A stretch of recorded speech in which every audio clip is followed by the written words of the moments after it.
The Forum at 8 with Xolani Gwala.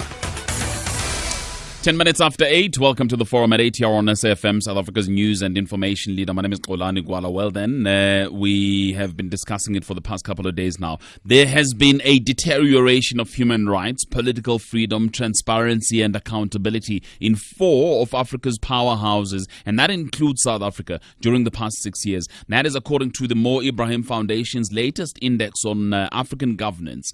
But also, the Mo Ibrahim Foundation has yet again failed to award that all very important prize, the award of 5 million rand. I beg your pardon, 5 million US dollars, and that is of course awarded to an exceptional leader across the continent. But what are the messages coming out of what we heard this year from the Mo Ibrahim Foundation? Let's discuss that. Let me welcome in our studios Mr. Jay Naidu. He is a member of the board of the Mo Ibrahim Foundation. Mr. Naidu, good to see you. Hello. Good morning, Xolani, and good morning to your listeners. Thank you very much for your time this morning. Joining me on the line, of course, also to discuss these matters, Ambassador Dumisani Khumalo. He is the Chief Executive Officer of the Thabo Mbeki Foundation. A very good morning to you, Ambassador Khumalo. I thank you for your time. Good morning, and good morning to Jay as well. Good morning. How are you, Dumisani? Good, my brother. Good. Thank you very much. Thanks indeed. Right then, what I would like to start off with is just look at the prize issue, because it's raised a lot of eyebrows, Mr. Naidu here. What happened was you had Salim Ahmed Salim, who obviously had the unenviable task of telling the world that in Africa, there are no winners of this award. And the interpretation was simply that there are no leaders good enough for this award today in Africa. And that perhaps leadership is going down in our continent. Well, let's look at it in its broader context. The award has been offered over the last 6 years, and 3 leaders have got the award. It's former President Chisano from Mozambique. It's former President Festus Mogae, who was from Botswana, and then President Pires last year. So in 6 years, it's been awarded 3 times. Now, if you had to make a comparable prize, say, for European leaders or for leaders of the Americas or leaders of Asia, I doubt you would have awarded it in 3 times in 6 years. Now, the award is not just for governance, for governing your country and then stepping down voluntarily. It is for extraordinary and exceptional leadership in which you've promoted to social cohesion, you've served with humility and integrity, you've responded to the issues and created opportunities, economic opportunities. You have supported human rights, a human rights approach to your governance. So it's a very complex set of factors that determines, and it's done by an independent committee, not by the Mo Ibrahim Foundation board. So we're not part of the decision making. Secondly, if one looks at in 54 countries, there are only about 2 or 3 leaders that step down voluntarily and therefore form the pool from which you choose. It's not that there's a failure of leadership across the board. And so there are a number of very outstanding leaders. They haven't stepped down because the award is for the executive head of government that steps down. Does that mean that then we have a problem with people who are not stepping down, people who are holding on to positions? Of course we have a problem with dictatorship in our continent? Of course we have a problem. But those people, will never qualify. And one of the reasons why we put the award forward is to incentivize good behavior, the respect for governance. So that award will never be offered for people who refuse to step down, even if they change dramatically in the last year of office. But people have always, and I'm going to bring you in, Ambassador Khumalo, in a minute. Some people have already been saying perhaps 1, the criteria is too strict.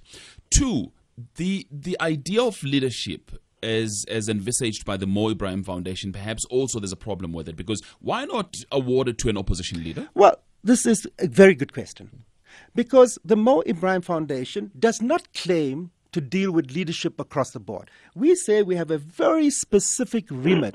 We want to create an award for the executive head of government that has done an exceptional job and is now stepping down. Now, if there are other foundations, and there are many foundations in the world that want to create a prize for the best finance minister, or the best leader of opposition, or the best civil society leader, it is up to them.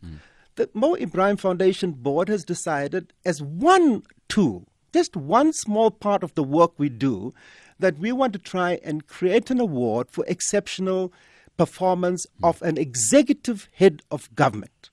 Because the Mo Ibrahim Foundation has, and some people are reading from the award given to Archbishop Desmond Tutu, that it has thought about civil society leaders. Yes, but that's not the prize committee. Yeah.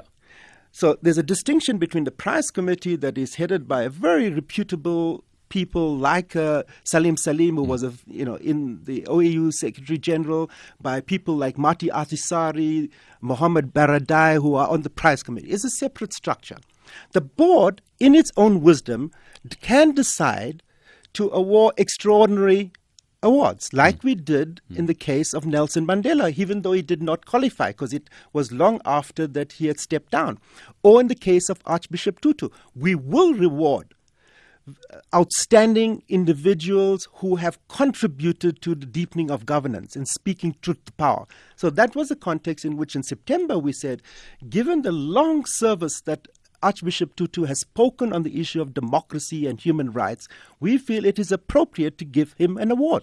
Ambassador Khumalo, let me bring you in. Some people are even arguing that perhaps the Mo Ibrahim Foundation should consider awarding countries that are making headway in terms of human rights, in terms of development and so on, as opposed to leaders. No, I think the concept of the Mo Ibrahim Prize is fine as it is.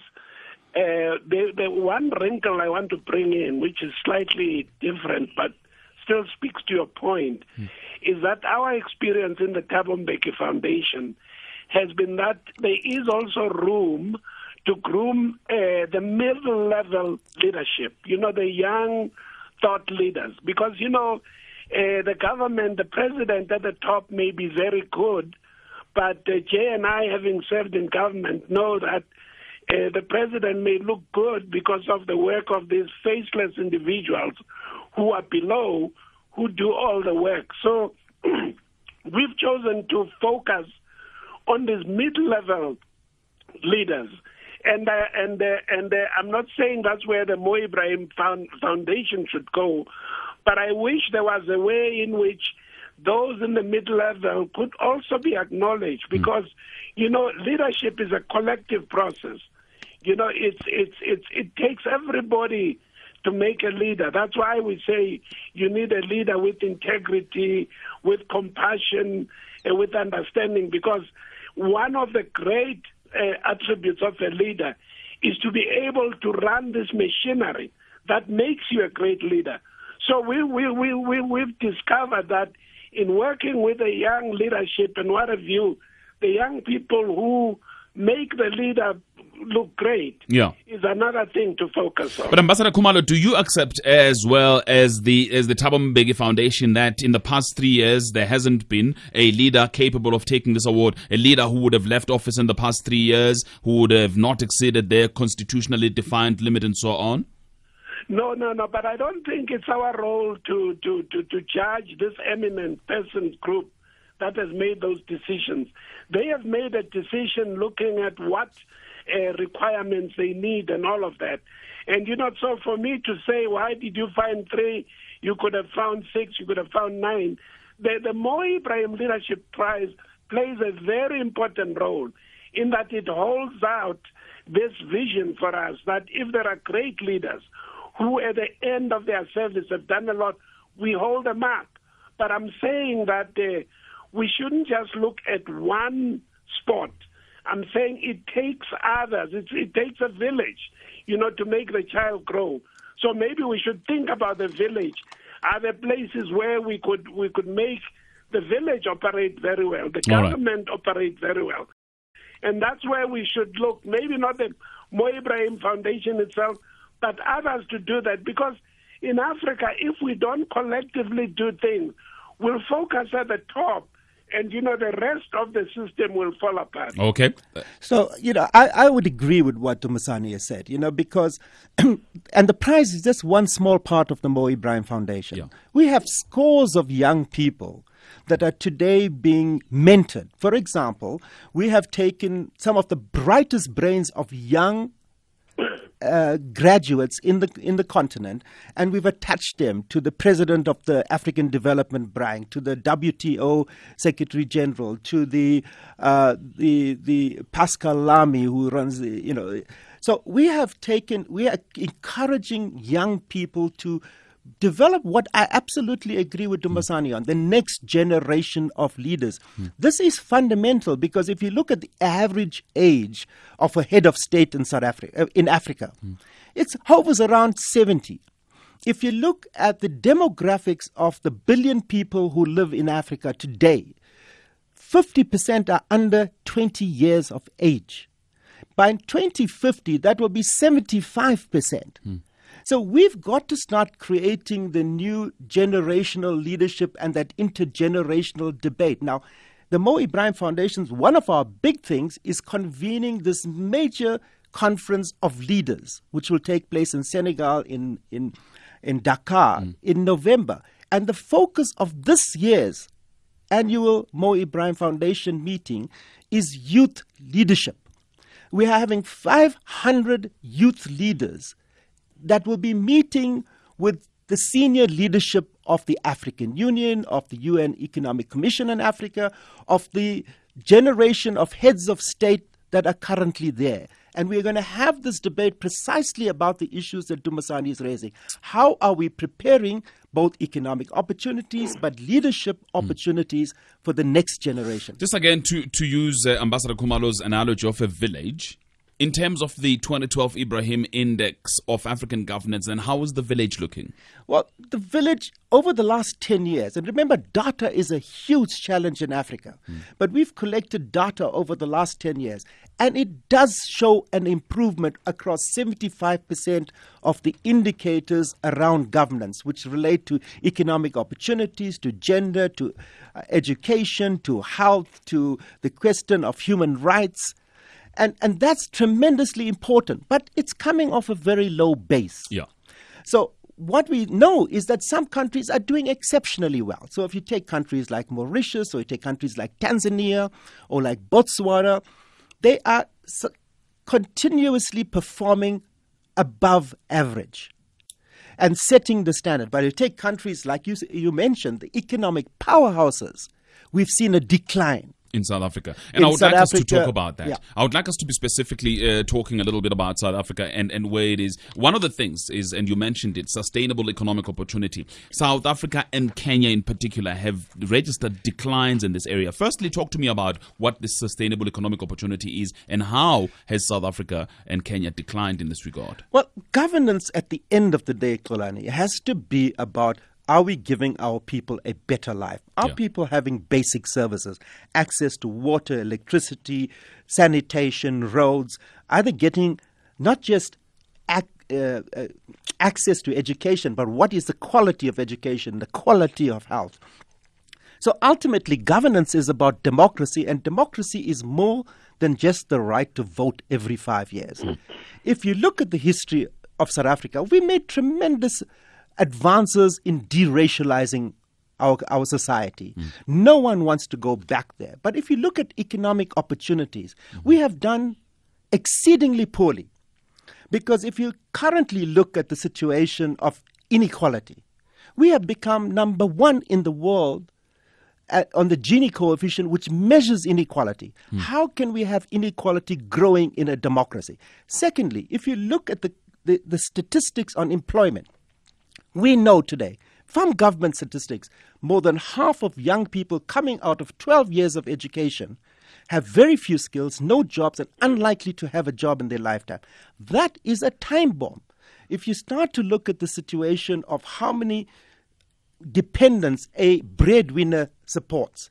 In my time as General Secretary of COSATU, it was between 5 and 6 dependents. Today, that figure is double or triple the number. So when you start to analyze, why are we having a situation like the mining unrest?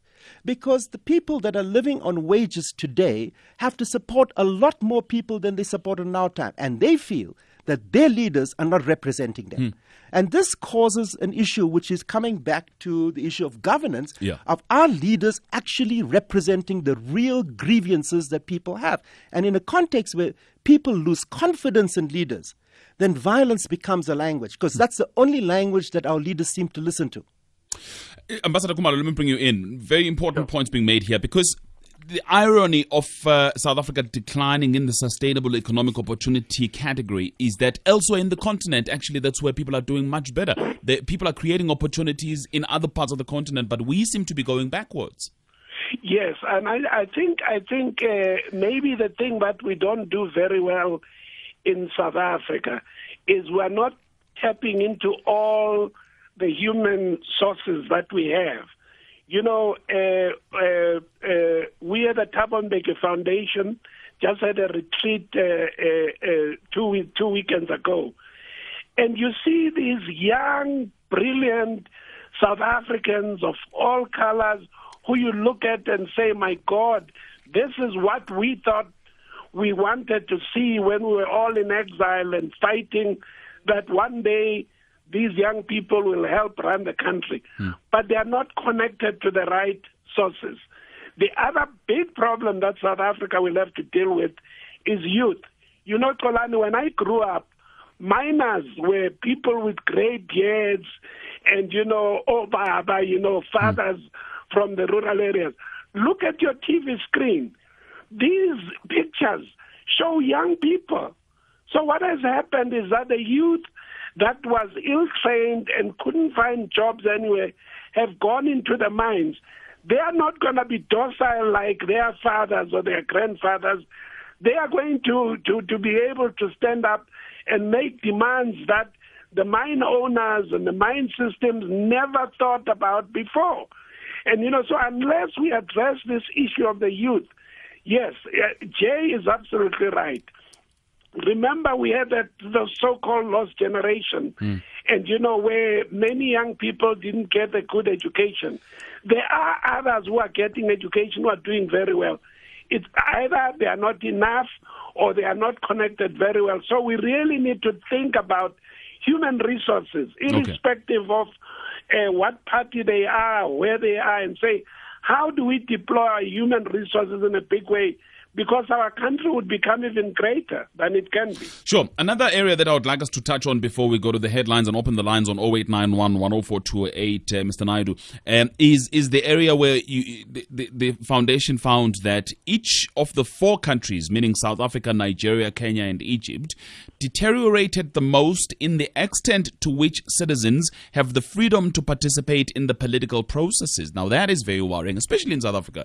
The struggle against apartheid was about freedom to participate in the political processes, and we're regressing in that area? Oh, absolutely. Because we've gone back to the type of democracy where, we have the big leaders, is that people, the reason why we have the ferment in the country is that people have lost confidence in leaders. Whether those are business leaders or civil society leaders or union leaders or government leaders. And so the democratic process is under threat here. Even though we score number 5 on the overall of performance and governance across the continent, there are dire warning signs here that are sending. And what are we responding with? We are responding by sending in the police to enforce law and order. And yes, we need law and order. But the problem essentially that we have in Africa is people have lost confidence in the democratic process because they believe, whether rightly or wrongly, that leadership does not represent their real interest. And if they look at where the interests of the leaders are, and they look at the lifestyle of these leaders and where they live and how they act in the public, they don't get reason to have hope that the democracy will deliver for them. That is a critical message that we are sending on governance in these economic powerhouses. Right. It's coming up to 8:30 now. We're going to take the news headlines, but let me tell you as well that we are open now. The lines are open on 0891 104 0891 104 428. I'll also be taking your SMSs at 34701, 34701. Remember my guests on the program, Mr. Jay Naidu. He is a board member of the Mo Ibrahim Foundation. Also on the line, Ambassador Dumisani Khumalo, Chief Executive Officer of the Thabo Mbeki Foundation. We are discussing two things really that came through in the last couple of days from the Mo Ibrahim Foundation. One is the 2012 Ibrahim Index of African Governance, but also the prize issue. I've got Ashley in Midrand, Gift in Port Elizabeth, Nancy in Johannesburg. Those are people who I'm going to ask to please hold for me. Nancy is in Johannesburg. You're the first. Good morning to you, Nancy. Hi. I just wanted to say that I do support the Mo Ibrahim presidential prize. I think the main reason is that there's just this tendency to write African leadership as corrupt and dictators and in one fell swoop. So I think we need to somehow fight that kind of racism and show that, there are other types of African leadership that are possible and hold up the examples.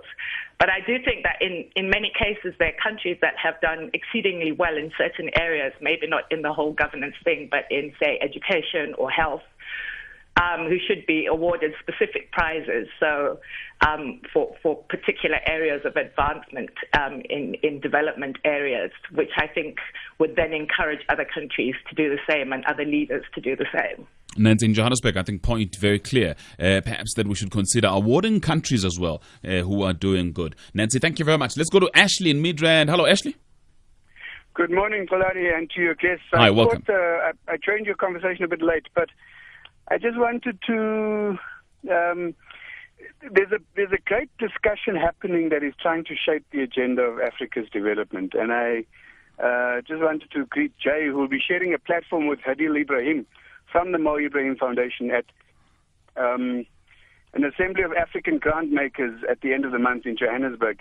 And it's a great opportunity to have a discussion by philanthropists, by development workers, and by ordinary citizens about what Africa needs going forward. We spend a lot of time looking back and bemoaning the mistakes of the past. But I think this forum that is coming up at the end of the month will be a great opportunity for people to actually participate in these kinds of discussions. Okay. So I just want to throw in my 5 cents worth and say that people should try and find out a bit more and maybe come to this event and make their points heard rather than leaving it to just a few people. Okay. Ashley, thank you very much. Thanks indeed. Ashley is in Midrand. Mr. Naidu, of course, will tell us a little bit more about that and, of course, what his take is on the upcoming event. Lenny is in Bloemfontein. Hello, Lenny. Polani, just a quick question. Yeah. How serious do leaders in the AU and in the international platform like IMF and other organizations like that take the more initiatives like this, for example? Do these outcome, for example, the decision by the award not to be made this year, do they make any agenda in some of the serious meetings where these things are discussed, where policy is discussed? I will listen on the radio. Thank you, Lenny in Bloemfontein. Thanks indeed. Let's go to Mike in KZN. Hello, Mike. Good morning. Hi, welcome. My preference is that I wonder whether they shouldn't reevaluate the amount of the award, because if I were in our state president's shoes, I wouldn't worry about trying to get the award, because he steals more than $10 million worth each year rather than over a 5-year period. So I think, you need to make the prize a bit bigger so you can encourage these guys to straighten their ways. Mike is in KZN. I'll hear from my guest in a minute. Nigo in Pretoria. Hello, Nigo. Hi, Polani. How are you? I'm very well. Thanks for your call. I'm fine, thank you. And good morning to your guest in studio as well. Polani, I think that this discussion on governance and leadership is very important if we're actually to change the trajectory of Africa's development. I'm currently busy with my MA, and the topic that I'm looking at relates to governance in Africa, but more specifically to the African peer review mechanism. Yeah. So I'd like to ask your guests in studio what role they think that the APRM plays in terms of promoting good governance, and if at all they think is a success and a step in the right direction. All right, Nigo, thank you very much. Thanks indeed. Mr. Naidu, let me ask you to start answering the first couple of questions. Well, Nancy's point is really important. Remember that the Mo Ibrahim Prize, I keep stressing, is a small part of what the Mo Ibrahim Foundation does. The real cornerstone of it is the index. That's the real prize. When you are number one on that index, like Mauritius is consistently, then that is your calling card. It is a very important calling card for your own citizens, for investors, for the world. So I think that's very important to understand. The real prize is being in the top 10 of that list. And for example, take a Tanzania. Tanzania makes it into the top 10. It is a tremendous victory for them. And Nigeria goes into the worst 10. And in fact, it's an extreme concern to them. So part of the question to ask, how serious do you take it? When the leadership of the foundation are interacting, and they interact with heads of state, they interact with the heads of the African Union, with the IMF and the World Bank, if you look at the range of people that's sitting around the table of the Mo Ibrahim Foundation, is from Mary Robinson, who was former, Prime Minister of Ireland. There's Admati Atasari. There's, Mohammed Baradai. They are the former head of the UNECA. So substantially connected individuals who are taken very seriously when they make it. So this index in particular is followed very carefully, particularly by African governments that want to do better. And part of our job is working with governments behind the scenes to see how they become better. But the more important part of this tool is a tool for civil society to hold their governments to account. So if we know that we are doing good in education, and it's not just enrollment, but actually quality, and the skill levels are rising, you can use that card. But if you know you've got enrollment right, but you're delivering poor quality like we are in South Africa, then it's a tool that should be used by civil society. So it can be used across the board. The prize for excellence leadership, not giving it is not a failure. It's a powerful political statement. Again, that civil society can use to say, why don't we have leaders that we have in power that are good enough? So it should incentivize us. So I think that if you come, Mike and the statement about South Africa and our president, I think that is an issue that the South African public and there are institutions in South Africa that should take that up. It's not for me to make comments on that. But the African peer review mechanism is a very important mechanism. But the problem is that it's lost its way. Because in a sense, I see personally, there's been a marginalization of a very powerful weapon of governance on the side of the citizens. So I think the African peer review mechanism should become a subject of conversation. It is a mechanism to ensure that governance is implemented and should be working alongside the Mo Ibrahim Index. Okay, Ambassador Khumalo, please come in, especially starting with the APRM, because I remember discussing this a couple of years ago. And one of the things, by the way, that was raised by the APRM as it was looking at countries such as South Africa was just how leadership is far removed from issues that are happening on the ground. But then again, the other issue that was raised was just how a number of countries refused to ratify it. They even refused to recognize it. What has happened since then? Well, I think Jay is right. Unless you have an active citizenry, unless you have people saying, APRM is about us, APRM is a measure about our own well-being, unless you start having that, governments, irrespective of wherever they are in the world, over time they become insular. The business of running government overtakes you. Government is a machinery. Unless there are people out there who are reminding you that, listen, you are in government and we want to see this and that, nothing is going to happen. You know what? The African Union has some of the best policies that anybody can ever design. They are on paper. Nobody is doing anything to make them come alive. Unless we as citizens stand up and say, enough is enough. These are the things you heads of states agreed on. We want to hold you accountable. We want you to do that. If you look at the countries that have gone through the APRM system and look at the ones that have not gone through it, there's a very big difference. The ones that went through it may have gone through it not in a perfect way, but they are better off for having at least attempted to go through it. But, it's this demobilization of citizens that is really the problem. Unless we start doing that, nothing is going to move. Is this demobilization of citizens by design or by default? Well, let me talk about South Africa, because this is home. This was all here. I think people at a certain point become lazy and relax. Jay and I, when we were young, and I'm speaking for myself, Jay, yes. When we were young, we were very active, and this is the South Africa we wanted. We wanted to see that all those people who were in the front lines are now sitting back watching TV and complaining over price laces and things are not going very well. There's nothing that is stopping us from standing up again if we think there are things that are not there. This is our government. This is the government we said we wanted to. This is the government many of our people died to see happen. It's up to us to stand up and say, this is what we want our government to be. Otherwise, we act like we are foreigners. When we're in exile, I was in exile in the U.S. I used to moan when they elect Reagan. Oh, can these Americans think straight? And, maybe smile when they elect Clinton. But, because it wasn't my thing.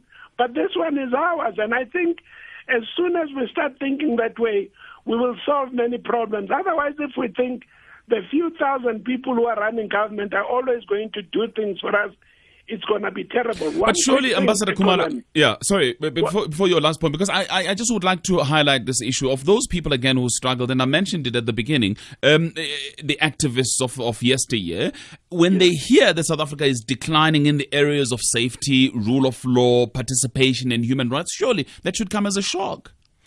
No, it is a shock.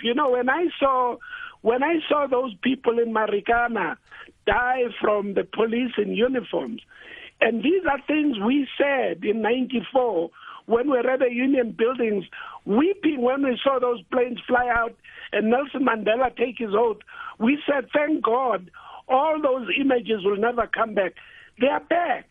We need to stand up and say, listen, how could this happen? Not blame one faction or another faction. As South Africans, what is my responsibility as a South African, not as a member of the DA, the ANC or the PAC or whatever else? As a South African, what is it that I want to see happen? And I want to tell you, Kolani, there are young people we work with in the Thabo Mbeki Foundation who are beginning to ask those questions. Who are saying, well, we won't follow this party or that party, but we want to ask, is there a role for us as South Africans? And we need to build more momentum on that, because then we'll fix many things. All right. I know you want to say something, Mr. Nadu, but let me take some of the calls. Let me go to Hassan here in Johannesburg. Hello, Hassan. Listen, man, Kolani, I'm not going to derail your program to talk about who exercises power in society. The whole monitoring and prize giving of bad corporations is not part of this discussion. So let's just park that, Yeah. And so the whole issue that power doesn't only come from government, and governance is not defined only with government. Yeah. So there's one issue there that I think this prize doesn't really answer. But if the prize really wanted to give an award, Thabo Mbeki in some way gave way when the party spoke to him to say you must make way, and it was a peaceful transition. So I'm saying to you, these kind of things about who stays in power, whatever, are systemic. They're not individuals. They're organizational. And sometimes we in civil society engage the AU and others, and we find ourselves stronger than the administration. So why are African business people not helping African institutions become stronger rather than simply giving out prizes? I think there's a small role for this, but I think we mustn't overreact. All right, Hassan in Johannesburg, thank you. I'll get my guests again to respond to you. Naeem is in Alberton. Hello, Naeem. Hello, good morning. Hi. Greetings to you and your guests. Yeah, well, I agree largely with what has been said and the idea of the prize and all of that. But there's one issue I think that maybe we are kind of making a bit of a mistake here. The requirement for leaders to step down. I understand the context that African history is bedeviled by bad leaders that hold on to power. But I think we need to differentiate between good leaders staying in power and bad leaders staying in power. And Hugo Chavez in Venezuela is a great example to illustrate my point. He's just been re-elected, I think it's for the fourth time or something like that. But I see no problem with that. So, all right, but let's just look for a bit of clarity there. The means and the ends. We confuse the tools. Democracy is a tool for good governance. Many times democracy as a tool is failing society, failing the poor, failing the world. Yet, American system is a typical example. Perfect democracy, but the end result is totally negative. Naeem, between good leadership and bad leadership. And let's clarify the criteria, Naeem, because I think the criteria says the leader that has not exceeded their constitutionally defined limit. I don't think that it says you must step down at any point, as long as you have not exceeded your constitutionally defined limit. Excellent point, but perhaps in the discussion is coming through that we kind of just we get very excited when leaders just step down. We regard that itself as a great thing. Okay. We don't assess the contribution of the leader independently. Okay, Naeem in Alberton, thank you. Gift in Port Elizabeth, hello. Hi, Kolani, and hi to your guest. Welcome. Look, Kolani, I think let me start by saying, let me just speak from a personal experience. I normally criticize leaders, and constructively and very boldly so. But strange enough, you'll find certain leaders that I respect will always caution me to say, please don't do that. Don't do this because you are reducing your political career in the movement. And I find it very patronizing. And I think let's start from there. But secondly, I think in the years to come, struggle credentials will be less and less a factor when it comes to choosing leadership that will take the country forward. The Southern voter of the future will be basing his or her vote on the ability to deliver by the government, as it will be mainly constituted by the born-free generation, which might have little or no emotional attachment to any political party or struggle history. I think let's start from there. But lastly, Kolani, I think let me raise this as a young person. I think one of the South Africa's partners in BRICS nations, China, is a classic example of how strong leadership using technocracy and industrialization can achieve mass economic growth. So there is a need to make sure that we develop a new generation of future leaders that are well-balanced, well-educated, and able to make serious contributions to the development of society. And I think South Africa requires that kind of leadership to achieve a society Elizabeth, thank you very much. Prosperous, and secure. Thank you. Let me start with the ambassador. Ambassador Khumalo, just respond, please, if you may, also on what Hassan was saying about former President Thabo Mbeki. Well, I don't know why the Mo Ibrahim may have not chosen him or whatever, because that's not for me. I mean, like I said in the beginning, there's a committee that does these things, and what have you. And, so we shouldn't personalize this. I think what Jay said in the beginning, which was very important, the Mo Ibrahim recognizes these people to hold them up so that we can look at this vision of this is where we want to be. This is what countries we want to be. And, Thabo Mbeki continues to do what he's been doing for the rest of his life. He's out there in solving conflicts in Sudan and everywhere else. And we are training young people to be the next level of young thought leaders who are the mid-level people. So life goes on. But I think trouble here, we have this soccer mentality. We look at issues, either it's a Pirates issue or a Chiefs issue. And, which side are you on? Am I Kosi or this? You have to look at issues in a bigger way. Africa is doing very well. Yes, there are trouble spots. And I think the Mo Ibrahim Index has shown that there are areas here. But if you look, at Africa for the last 20, 30 years, we've come a long way. We're not where we would wish to be, but we're at least not where we used to be. And, so we really have to keep that in mind. Sure. Ambassador Khumalo, it's not just Chiefs or Pirates, but there's also Swallows in between.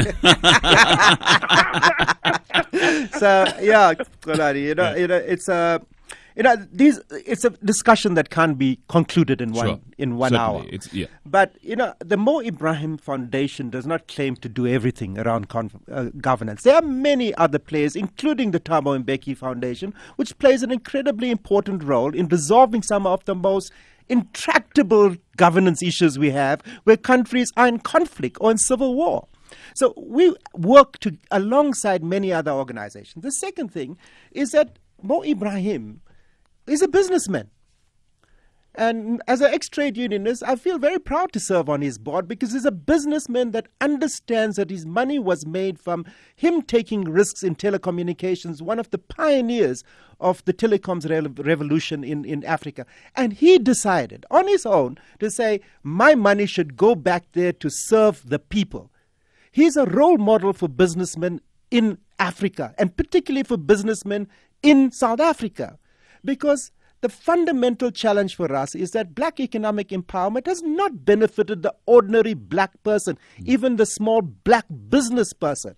And this is what's creating conflict in our society. So people in this country, particularly in business, should learn a lot from what Mo Ibrahim has done. And I think that's an important thing. So I think, yes, if one looks at leaders and good leaders and bad leaders, I think it does not matter. At the end of your constitutional term, like President Lula did, one of the most outstanding leaders of the 21st century, he stepped down, even though 80% of the people in Brazil wanted him to be there. He said, I respect the Constitution too much. And that is a sign of exceptional, extraordinary leadership. If one takes the issue of the BRICS countries, not everything is rosy in the BRICS countries. The levels of inequality, of corruption, of the role of predatory elites in China, in India, in Brazil, is an issue that is of concern to all of us. So while we've seen spectacular growth, has the growth really benefited ordinary people? There are challenges. And so it means that we can never stop on the issue of governance. And finally, one of the challenges, and Dumasana, you and I are old activists and we're still active. We need to see a new generation today, not us. We are catalysts. I don't want to be a leader. I want to support the new generation of leaders. But if you ask young people today, I meet with these young activists and they say, Comrade J, man, we don't have a budget, man. You know, we don't have a budget to organize transport to the meeting and have food. And you want to be in a hotel. Now, Dumasana, you and I know when we were activists, we had no money. It was dangerous. We didn't have all the sort of frills, but we went out and did it because we believed in it. And that's the thing that we need with this new generation. Sure. Let me read a few SMSs and perhaps wrap up with a call or two. I'm going to come back to you, Ambassador Khumalo, in a minute. Yes, sure. There's Santo, for instance, and perhaps Ambassador Khumalo, you may respond to this one, because it says, Botswana consistently performs well, but they never acceded to APRM process. Lessons? Question mark. Also, another one says, APRM in whose interest? It is in the interest of neoliberalism and the privileged elites. That's Ike Mafole. Another one says, how does the foundation help victims of human rights abuses? You may want to respond to that again, Ambassador Khumalo. It's the same. You get educated, ANC government excludes you, says an SMS not signed. Here's one from Susan in Pretoria. When one looks at the big six, there's not one who stands out as a decisive, strong, dignified leader. I suppose big six were in the ANC. They are there and should be identified, says Susan in Pretoria. The secrecy bill will knock South Africa out of the running forever. That's MC. We have good leaders. This is why we have an influx of illegal cross-border people. That's Michael. In South Africa, we have presidents and MPs imposed on us. Politicians speak to business instead of workers during labor unrest. Young South African in Bloom has sent that SMS. Peter says, Jay has said it all. Today's leaders disrespect the people, and they are reaping disrespect and anarchy in return. That's according to Peter. Quickly, let me hear from Anne in Mpumalanga. Anne, hello. Annie, yes, I'll be very brief. I'd like to make 2 points. One is that when your speaker has spoken very strongly on South Africa speaking out, when South Africa has spoken out, like, for instance, the tolling, the freedom of the press, and our people dying in order to get a proper wage, our leaders haven't spoken out to me strongly on the issues and seen and doing what the people wanted. And it's sad to see people dying in order to get a proper human salary, and yet our leaders, I'm talking about our political leaders, haven't spoken out on it. All and right. Also, too, South Africans don't vote in their leaders. We vote in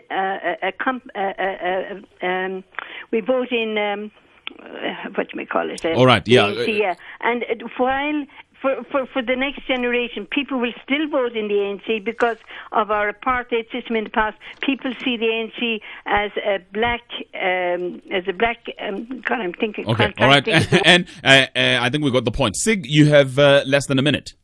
I've just got one quick plea in this wonderful program about a wonderful foundation. I was just pleading with the foundation if they cannot also look at our unemployment index across the entire continent and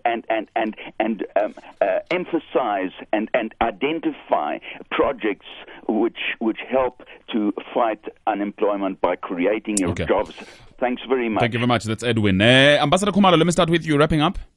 Yes, APRM is an African instrument. We as Africans have to learn to respect our own instruments. Now, the fact that our own instrument may have some values that people may associate with other people and therefore want to look down upon them shows that we haven't taken enough time to look through things. Right now, there's a Charter on Democracy that calls on African countries to hold fair, free elections. It's our mechanism as Africans. So I'm very bullish about Africa. We have lots of things that we're doing very well. I'm thankful that there are the more Ibrahim indexes that can also show us where we've fallen short. Okay. But the future belongs to us if we just focus on it and not worry about what other people are judging us one way or the other. Mr. Naidu? Well, I think we need another hour for this program, Certainly. So that's my appeal. Yeah. I think there's a really important conversation to have in the future. Fantastic. Jay Naidu, board member of the Mo Ibrahim Foundation, thanks indeed for coming through to our studios this morning and talking about such an important topic. And also I would like to thank Ambassador Dumisani Khumalo, the Chief Executive Officer of the Thabo Mbeki Foundation, for his time this morning. Foundation for his time this morning. Foundation for his time this morning. Foundation for his time this morning. Foundation for his time this morning. Foundation.